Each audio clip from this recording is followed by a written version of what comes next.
Hello everyone, so this is me Dr. Aniket, passionate educator for NEET UG in 11th 12th and a medical officer. So last video में मैंने oral contraceptive पिल मालायन के बारे में बताया था आपको, ये देख सकते हैं आप। तो इसका आज पार्ट 2 है। तो मैंने इसके मैकेनिज्म ऑफ एक्शन के बारे में, कैसे ये काम करता है, कैसे इसको लेते हैं, सब बताया था।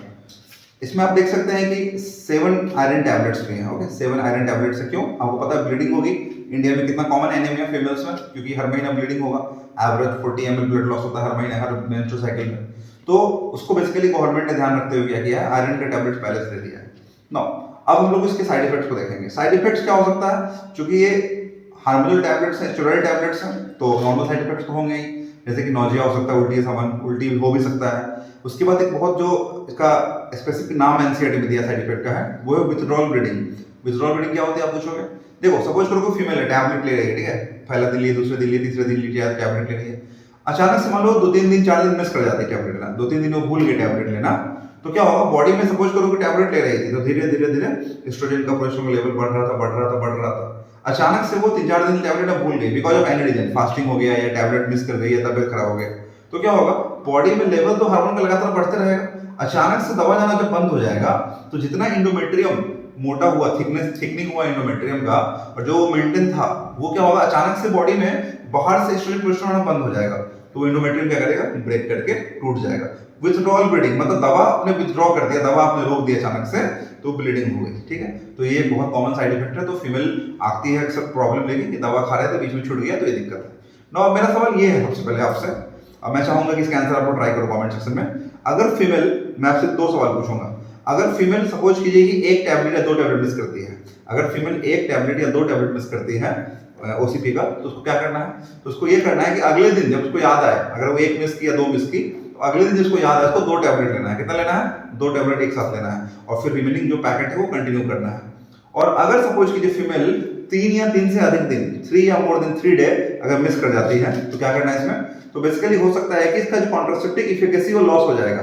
तो उसके लिए क्या करना है? प्रेगनेंसी से बचाने के लिए फीमेल को एडवाइस करना है कि आप क्या करो, अगले 7 डेज तक, मतलब जिसको जब याद आ गया कि हम 3 या 6 अधिक टैबलेट मिस किए हैं, तो नेक्स्ट डे उसको 1 टैबलेट लेना है। कितना लेना है? 1 लेना है। और 7 डेज तक कोई और कॉन्ट्रासेप्टिव मेथड उसको या उसके पार्टनर को यूज करना है, जैसे कि लाइक कॉन्डम उसका हस्बैंड यूज कर सकता है, या उसका जो पार्टनर है कॉन्डम यूज कर लिया, कोई और मेथड से उसके बेसिकली प्रेगनेंसी को खुद को उसको बचाना पड़ेगा।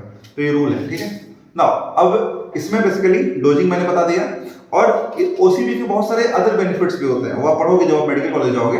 1-2 बताता हूं मैं। जैसे ओसीपी उन फीमेल को भी दिया जाता है जिनको साइकिल रेगुलर करना है। जैसे किसी फीमेल का साइकिल इरेगुलर है, कभी 20 दिन पे आ रहा है, कभी 35 दिन पे आ रहा है, कभी 40 दिन पे आ रहा है, पेन भी रह रहा है बहुत ज्यादा, उन सभी केस में भी हम लोग ओसीपी से फीमेल को आराम दे सकते हैं, साइकिल रेगुलर कर सकते हैं। कैसे सोचो, 21 डेज 7 आयरन टैबलेट्स, 28 डेज खत्म, फिर next packet day 1 of bleeding में स्टार्ट करो, या डे 2 या डे 3 व्हाटएवर यू वांट, फिर 28 पैक डे का पैकेट, फिर खत्म। तो साइकिल जो है रेगुलर हो जाएगा, तो फीमेल को बहुत अच्छा लगेगा कि तुम उसके इरेगुलर पीरियड को रेगुलर कर दी हो, नॉर्मल कर दी हो। तो ये बहुत इंपॉर्टेंट फैक्टर है। तो इस तरह से हम लोग ओसीपी को कवर किए। और एक बहुत इंटरेस्टिंग और एक फनी मैं जोक से बताऊंगा। माला डी और माला एन 2 कॉन्ट्रासेप्टिव मिलता है इंडिया में। माला डी और माला एन में फ्री कौन है? माला एन वाला। बहुत सारे लोग के डाउट रहता है कि माला डी माला एन में कुछ कंपोजिशन में अंतर होता है। नो, कंपोजिशन पूरा सेम है। तो अंतर क्या है? अंतर कुछ नहीं है, बस नाम अलग है। और पूछा जाए कि इसको याद कैसे रखेंगे, तो याद रखना, माला डी दे 2 रुपया, तो माला डी 3 रुपए का आता है, 3 रुपए का पैकेट मिलता है। और माला एन नहीं लगेगा रुपया, मतलब फ्री है। फ्री वाला माला एन है और वो माला डी है। और ये भी समझो माला क्यों नाम पढ़ा सोचो, क्योंकि menstrual cycle is like a cycle, वो माला के फॉर्म में गोल जो माला होता है उसके शेप में होता है, दैट्स व्हाई इसका नाम पड़ा है माला डी या माला एन। तो इस तरह के और इंटरेस्टिंग फैक्ट्स को जानने के लिए सब्सक्राइब करें एंड शेयर करें। Thank you.